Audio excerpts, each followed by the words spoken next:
అన్న వచ్చింది మీ 10 కిలో ఉంటుంది చూడు చూడండి.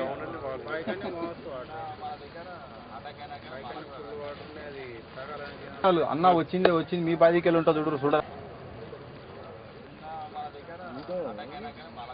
గత 5 రోజులుగా మా బండ్లగూడ పరిధిలో మరియు కిస్మత్పూర్ పరిధిలో పులి సంచరిస్తున్నట్టు వార్తలు వదంతులు వచ్చినాయి. వాటిని మేము తీవ్రంగా పరిగణిస్తూ మేము అర్ధరాత్రి 12 తర్వాత మేము మరి మా సభ్యులందరం కలిసి ఈ ఎక్కడైతే వ్యవసాయ క్షేత్రాలు మరియు పొదలు చెట్లు ఉన్నాయో అక్కడ మేము వెళ్ళి చూడడం జరుగుతుంది. కానీ మాకు ఎప్పుడూ కనిపించలేదు.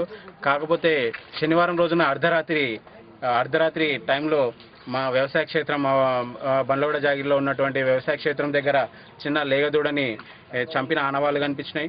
అదైతే ఏ విధంగా చంపిందో ఆ ఆనవాళ్ళని చూస్తే ఎగ్జాక్ట్గా పులి చంపినట్టుగానే కనిపిస్తుంది. మెడ దగ్గర చంపి రక్తం తాగినట్టు కనిపించింది.